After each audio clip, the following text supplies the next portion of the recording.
Hey, welcome back and welcome to the Recovery Show.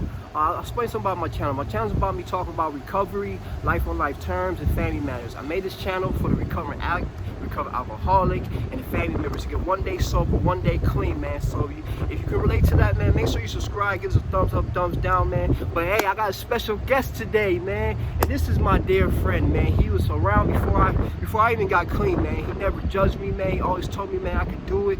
He's a real good friend, man. He's like a brother, man. He reached out to me, and I really appreciate that, man, that you reaching out to me, man. He told me, man, me and my wife was going through something, man. He gave me the courage to continue to love my wife, man. I'm talking about some hope, man. He's a real good friend, and he's going to tell the story of how he got clean. Okay, let's go, Tyler. All right, y'all. Hi, I'm Tyler, and I'm an addict. How you guys doing today? So first and foremost, right? I need to first and foremost understand that, you know what I'm saying, like my problem started long before I ever picked up a drug or a substance, right?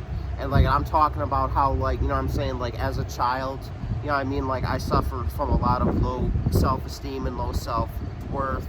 You know, I never felt truly a part of like anything, right? And like, you know what I'm saying, so before I get into what, you know, I'm gonna share, I want to say a prayer so I can allow God to come in and we can carry this message of hope, right? So, moment of silence now, and we'll follow it with the serenity prayer.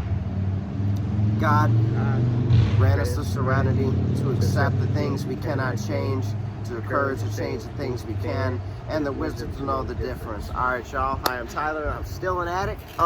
So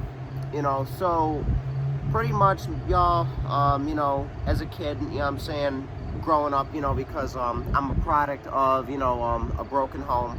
You know, my father was present, you know what I mean, like, you know what I mean, like he'd show up, then like he'd leave a lot, he'd show up and leave a lot, you know, and that left something missing in my soul or like in my spirit, right? You know what I'm saying? So I remember, you know what I'm saying, like growing up, and I suffer from this thing called, you know what I mean, abandonment issues too, right? So I remember growing up and not really, you know what I'm saying, like having a father present to show me, you know what I mean, those simple things of, you know what I'm saying, like how to be a man, you know what I mean, like he never showed me, you know what I'm saying, like how to throw a football or show up or like, you know what I'm saying, like treat a woman the right way or nothing like that. So, you know what I mean, like growing up, I always seek that love and affection from like all the wrong people, right? Which allowed me at age 14 to like to pick up a substance that honestly, you know what I'm saying, like I loved it. You know what I'm saying? It was the substance of marijuana. You know what I mean, like it was fun at first, you know what I mean, and I've learned in this process that, you know what I'm saying, at first, you know, it was fun, and then it became a habit, and then like it was necessary to where I like had to have it no matter what. And you know what I'm saying, like smoking weed, and you know, and I started drinking too, and you know what I mean, and being more social, right? Because this drug called marijuana, it gave me the ability to feel accepted. You know, it gave me that ability to get outside of myself or feel comfortable, you know, when going to approach that girl and talk to her and stuff like that, because I really suffer from a lack of courage, right? Because truly, you know what I'm saying, like I'm a coward, right?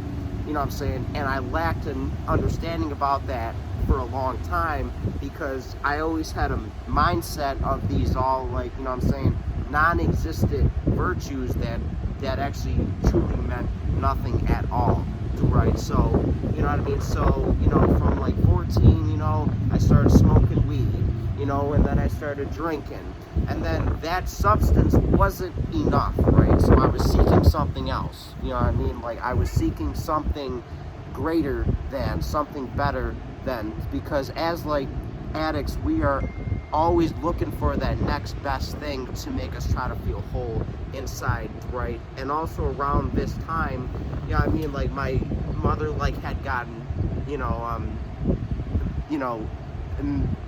married again, you know, and I felt so separated from my family. You know what I mean? Like, I felt like, you know what I'm saying? Because see, right, you know, I remember as a kid growing up, right, and my sister's fathers would like show up and take them on the weekends and stuff, and usually it would be me like stuck at home, right? So, you know what I mean? So, like, a lot of that stuff started to like resurface again. And I tried to bury the pain and bury the pain and bury the pain, and it just wasn't enough, right? So, and one day, right, you know, I walk inside of my mother's bedroom, and I look on the top of the dresser, and I see a bottle of pills, hydrocodone, sitting there. Now, normal people don't think like this, okay? So, normal people don't think, how does she let those pills just sit there like that? You know what I mean? Like, how does she just let them sit there, right? Because she's not an addict, right? You know what I'm saying? Like, my mom can use socially, she can drink socially, you know, whatever.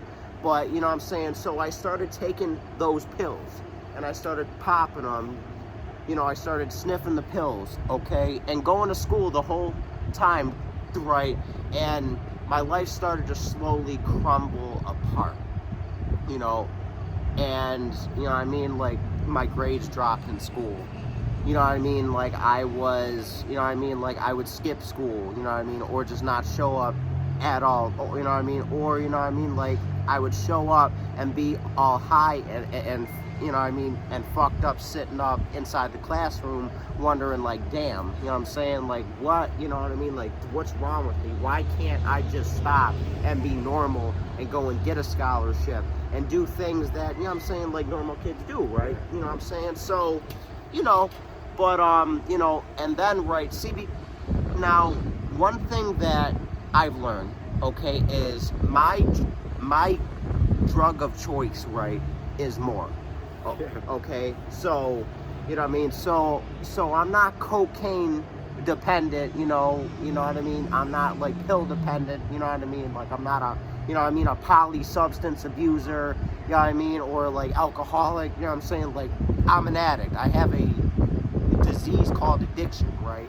So, and then at age 16, I found this one drug. And this drug became like everything.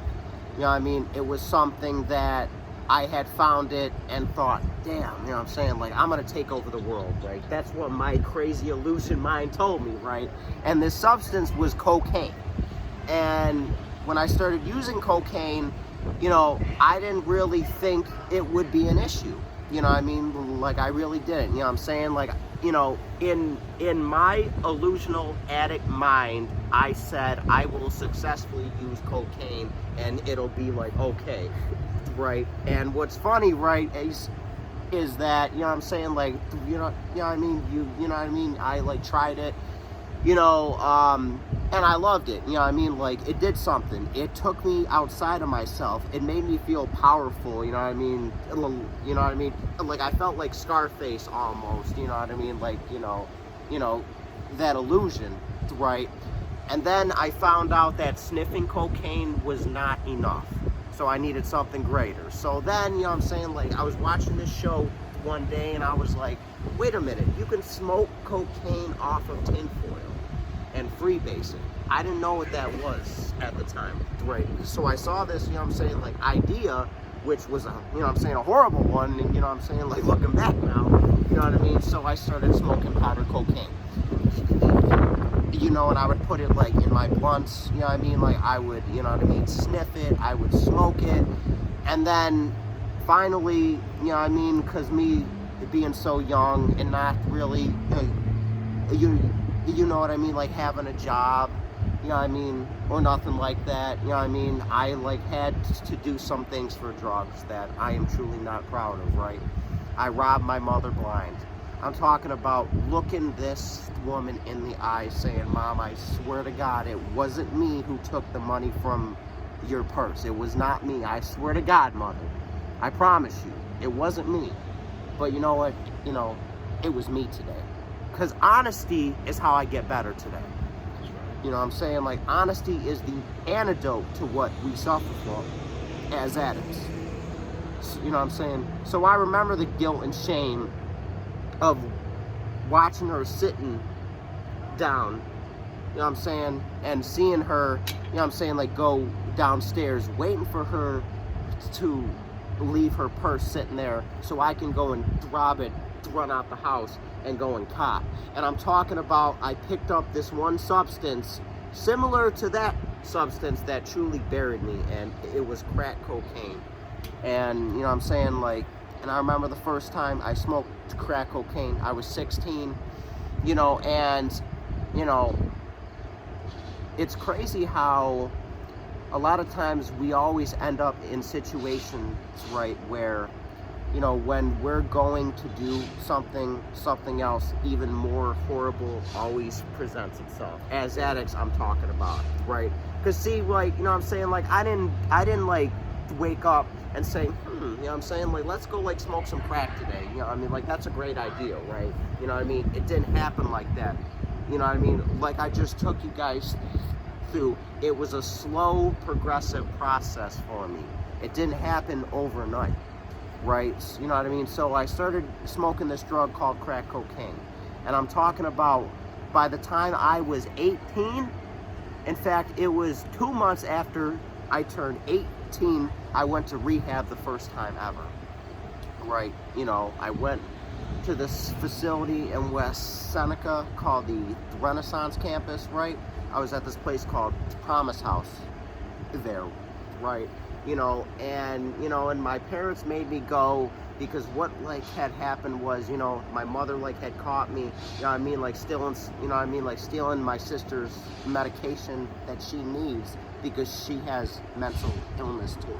You know what I mean? So she suffers from that. So my selfish ass is stealing like her meds that she needs so she can be mentally stable, so I can get high, you know, and I'm up for like 4 or 5 days straight, caught up in total self-centeredness, paranoia. Like, I'm talking about, man, smoking crack, using these pills, like peeking out the window, like, damn. You know what I mean? Like, how did I get here? How did I go from being this great kid in school, almost having a scholarship to go and do musical theater, to, like, you know what I mean, like smoking crack cocaine? You know what I mean? Like, how did I get there? Because that was one substance I said I would never do, because my father smoked crack cocaine, and I hated him for that, because that drug didn't allow him to show up for me as a child, right? It didn't allow him to. I'm talking about, this shit is a family disease also. It doesn't just kill us, the addict, it takes our kids away, it takes the job away, it takes the house away, it'll have you starve your children so you can get high and have them not eating for days. I'm talking about, that's how insidious this shit is. It doesn't fuck around. It wants to kill me. It'll use anything it can to try to separate me from my health today, you know.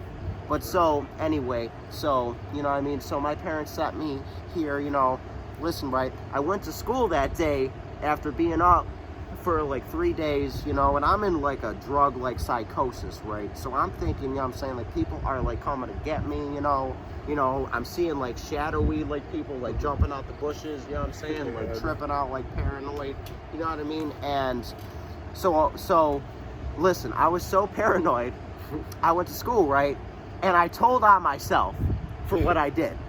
And that's the funny part, right? And my teacher looked at me, and I didn't even really have to say anything. He said, you know, Mr. Quokka, just go home. Just leave. Just go home. So, like, you know what I mean? So, like, I went home not knowing that gentleman tried to help me, right? So, like, he called my mother, you know, on the low, and he warned her.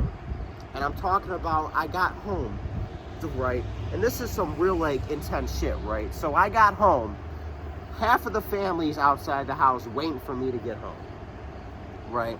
And I'm talking about, I remember my grandmother came out the house, and she slapped me across the face in front of the whole damn neighborhood. And that was my first real, I'll say, periodic jolt of the reality or self-awareness that made me be like, like, you know, like, holy shit, maybe I actually, you know what I'm saying, like, have a drug problem, right? But see, to me, at that point, an addict was somebody who lived under a bridge. Somebody who slept under that bridge wearing a trench coat, shooting heroin in their arms. You know what I mean? Like somebody who, you know what I'm saying, would like have the brown paper bag and have the liquor inside of it, you know what I'm saying, walking around the city, you know, like pushing a shopping cart. That's what I thought an addict was. But I'm talking about, I learned addiction does not discriminate, okay? I'm talking about if you're from the suburbs, if you're from the hood, if you're from the country, if you have it, you are like me. We learn to identify and not compare, right? So now, prior to that experience, right, and I know I'm kind of jumping like all over the place, you know what I'm saying, but you know what, this is where God is taking me now, okay? So I went to one self-help meeting, and I'm talking about, you know what I'm saying, like, we suffer from an insidious disease that will tell you in your own voice that you don't even have a fucking disease. That's how insidious it is, okay? So I'm talking about, with a closed mind, 16-year-old Tyler walked in, looked around the room, and said, he shoots dope, I don't, he has no teeth, I do, I'm young, he's old, I'm better than him, he's not like me, you know what I'm saying, like, Tyler's a hustler, when now the illusion has been shattered, I am not a hustler, okay? Let me share a little bit of a funny story, okay? I remember one day, you know, and I was really young at the time, right, you know, I walked downstairs, I walked outside of my, like, house, and this is my, like, drug dealing story, right? I looked up the street that way, I looked that way, I said, damn, it's really, really slow, so I went back upstairs, and I got high once again. That's my drug dealing story, okay? So, anyway, though, but, like, you know what I mean, so I allowed this thing I suffer from to compare me from these people and not identify, because I can guarantee you, if I would have stayed there, I would have gotten some help.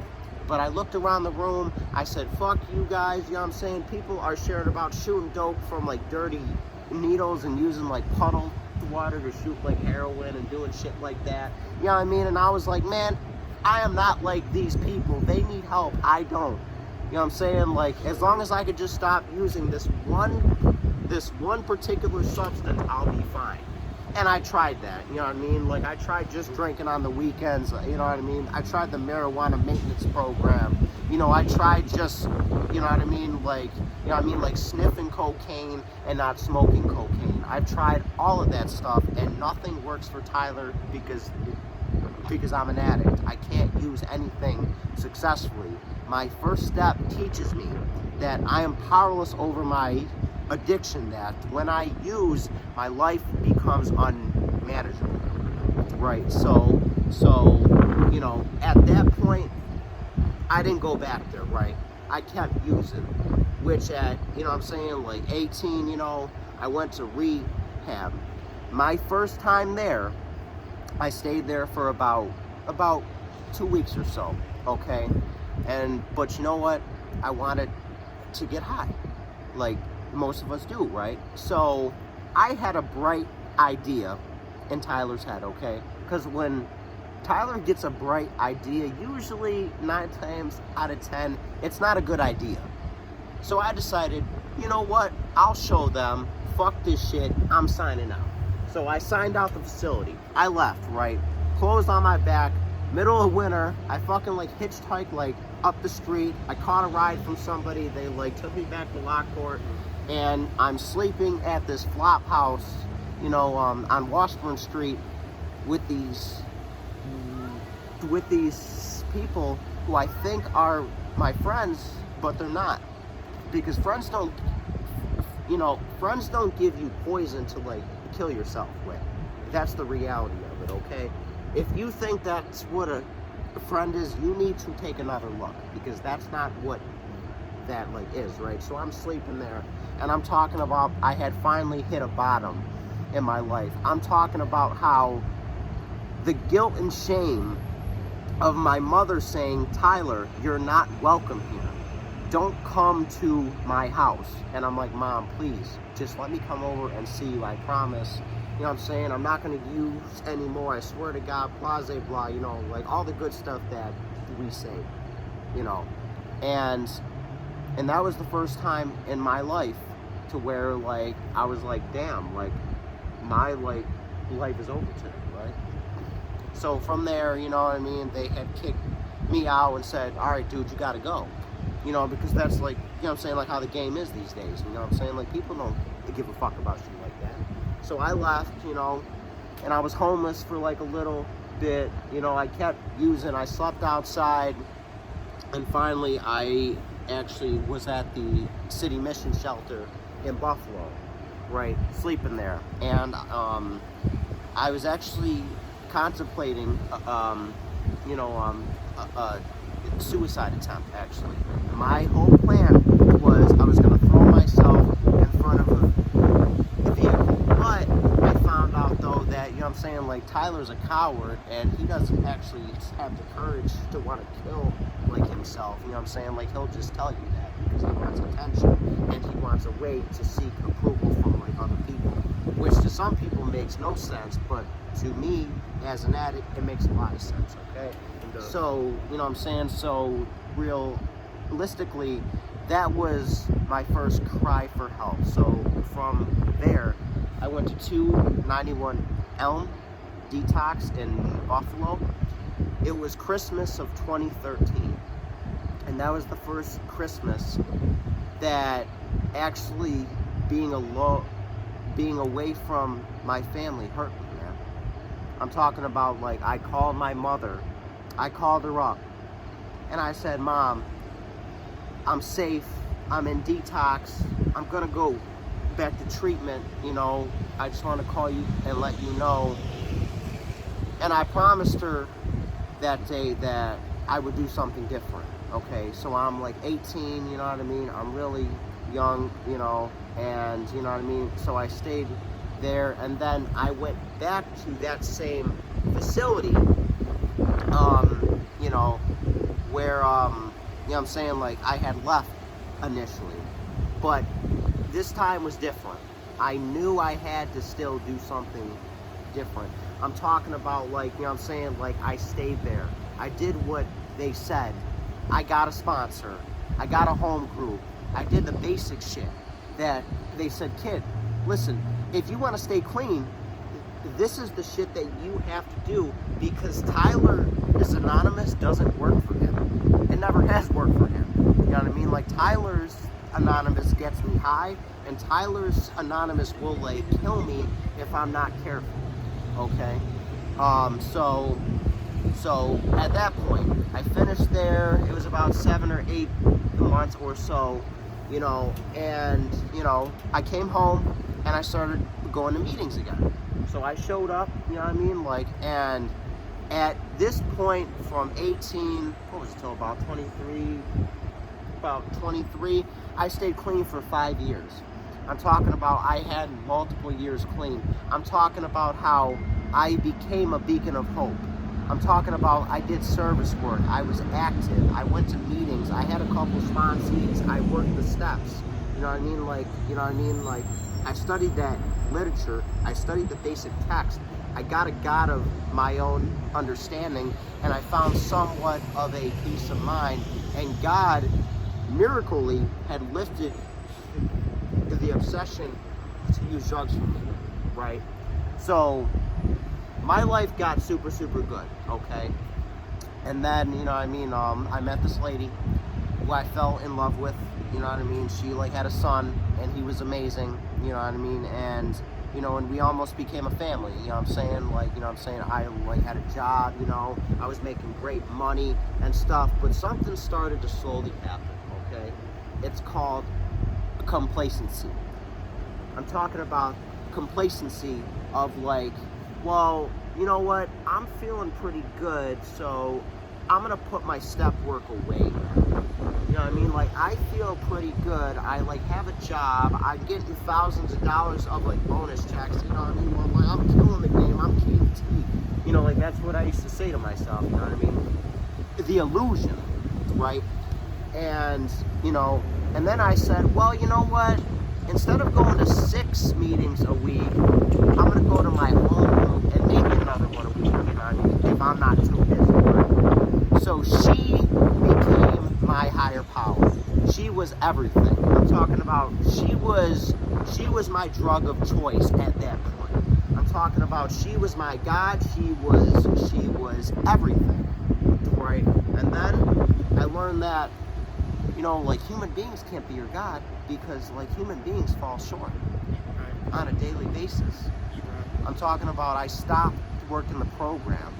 I'm talking about I stopped calling my sponsor.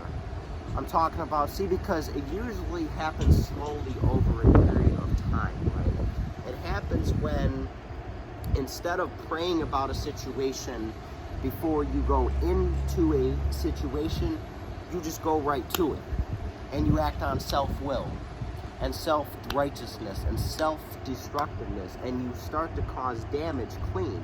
I'm talking about, you know what I'm saying, like I've done a lot of damage using, but clean, I've done a lot more damage, I can honestly say. You know what I'm saying? So for me, like I'm talking about like you can simply be like clean and like an abstinent all you want to, but if you don't change inside, because recovery is an inside job.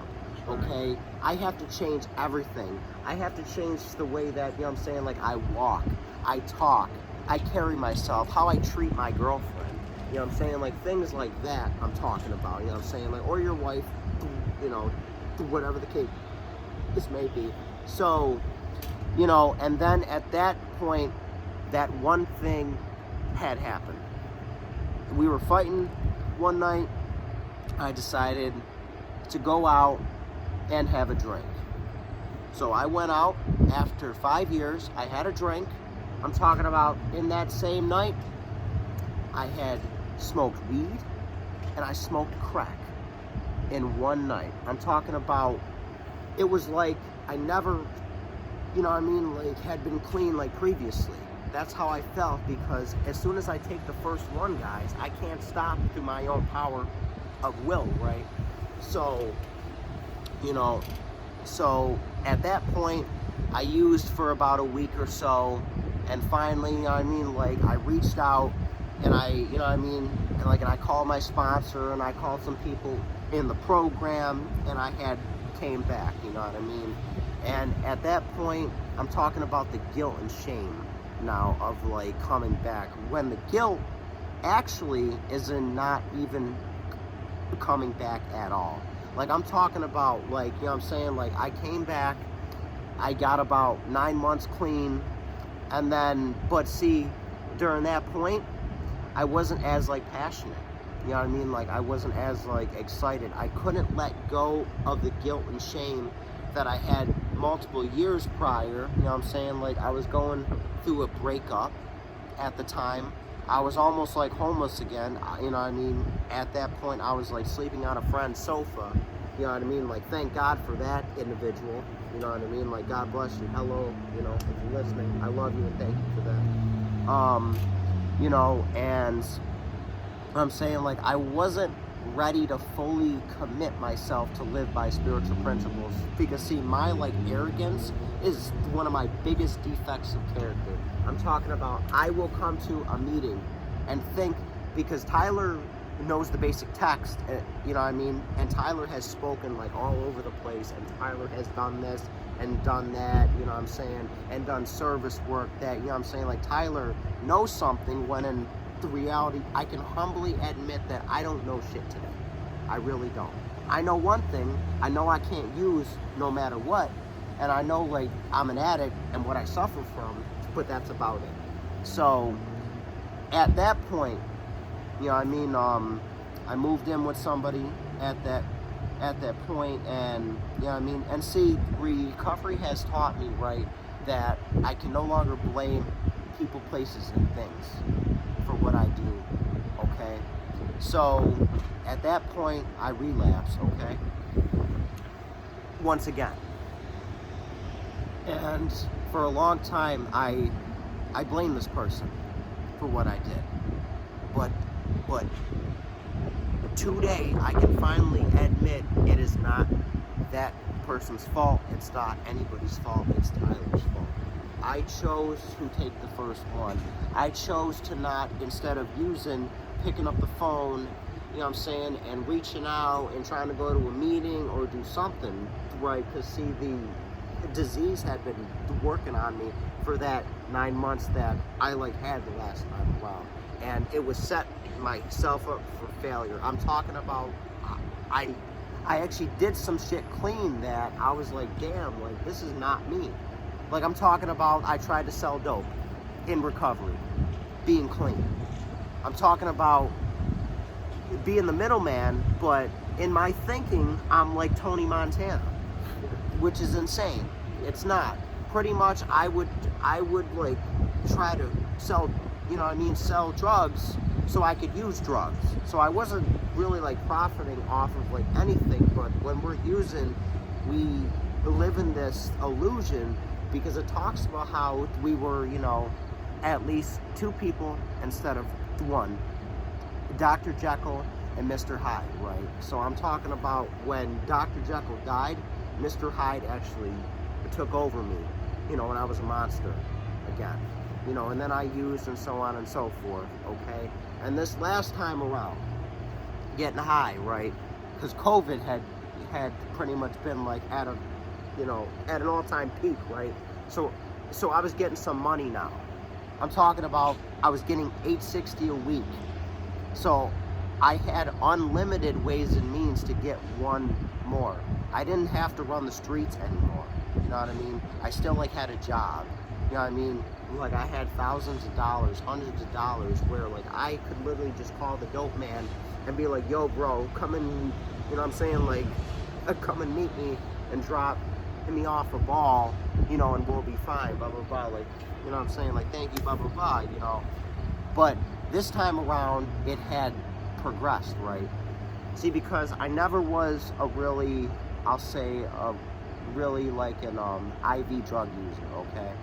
And I'm talking about how I made a choice to stick a needle in my arm for the first time ever. And I'm talking about how I just became a monster, man. I'm talking about being sick. And not even really getting high, but just trying to get okay so you don't get sick again. Because getting sick for a junkie is the worst ever. I'm talking about the sickness of your legs are shaking, you're sick, you know what I mean? It feels like you got the flu and you gotta puke and you get the cold sweats, and you can't sleep and you're up for days on end just tossing and turning, restless legs, you know what I mean? All that shit, right? And finally, God had intervened and some stuff had happened, right? I'm not gonna get into that specifically, but it was wake-up call for me to finally try to reach out and get some help. So I'm talking about how I crawled my ass into First Step. I'm talking about literally I went in there, right, because some of the people in the fellowship had assisted me, and they had said, dude, just go to First Step, you know what I mean, here's some cab fare and blah blah blah, you know what I'm saying? They actually helped me. Thank you guys. Thank you, Sean. Thank you, Unc. I love you, dog. Forever, man. I got love for you. But, you know what I'm saying? So, you know what I'm saying? So I went to First Step, and I'm talking about I got in there. And this is how God works, right? And, and I share this a lot, but I know it's possible, right? So, there were no beds open at the time. I'm talking about beds were full. And I sat in that waiting area and I prayed. And I said, God, if you help me one more time and let me get clean just one more time, I promise you, God, I will absolutely do something different. And I'm talking about in tears, crying on my knees, sick, I'm sorry, please help me. And God had showed up and somebody had chose to leave the facility. So they walked out. So that was my first sign of hope that said that God said that God reached out like his hand and said, Tyler, come on, kid, like let's do it again. Like we got you now. God is good all the time. Mwah. Thank you, God. So I went there for about 22 days. You know what I mean? Like I successfully stayed there. You know what I mean? Like I had gotten out. Currently, I have a little bit over 100 days clean by the grace of God. Thank you guys. You know, I live inside of an Oxford house in Lockport here. You know what I mean? Like I love my brotherhood of like Oxford House. You know what I mean? Like I'm grateful for that. You know what I'm saying? It allows an addict for me to, you know, like have a safe and secure place to live. You know what I mean? Like I have an awesome girlfriend currently. You know what I mean? Like who I love unconditionally, who I've been through like hell and back with, who I have cheated on endlessly, who I have treated badly, but she still continues to love me, and for that I'm grateful. And I'm talking about this time around as way more like humbling, right? Because I don't have the support from my personal family like I used to have, right? My mother won't like speak to me, you know what I mean? She can't like handle me, that's what she states, but that's her process though, because I'm powerless over that shit. I'm talking about how I have to be understanding because, you know, I've hurt her time and time again. I've lied to her. I've cheated. I've manipulated. I'm talking about I made her lose nights of sleep because of me. So I understand that she has like her process and I have mine. But one thing, you know what I'm saying, like I want to share this story, right? And I used to share this a lot, actually, you know what I mean? But so it was my 21st birthday, right? I'm walking down the street. I had about maybe 2-3 years clean at the time, something like that, along those lines. I had a black tag though, that was the point. And I wanted to drink, right? And I'm talking about, you know what I mean, like I'm walking, I'm contemplating it, I'm thinking, blah, blah, blah, blah, blah, and all this other stuff. And finally, I stopped, I looked up at the sky, or God, as I call him, and I said, God, show me your purpose. Show me your reason. And not so, you know, and then I kept walking up the street, and this recovering addict who I had known pulled up and said, Tyler, get in. And she actually had planned me a surprise birthday party for my 21st birthday. And I'm talking about that was the first sign in my life that I knew that God was the real. Thanks, let me share. That's all I got. Thank you. Say that was Tyler, man. Make sure y'all give him a thumbs up, man. Make sure y'all comment, man. Listen, I appreciate you, man. You shared from the heart, man. I felt that, man. I really was shocked. You know what I'm saying? Because I didn't know the depth of your story, man. And I really appreciate that, man. And so, again, man, make sure you comment again, man. Let my boy Tyler know how you felt and how you did, man. And this is recovery, and this is just for the day, and we're out. Peace. Peace, guys. Thank you.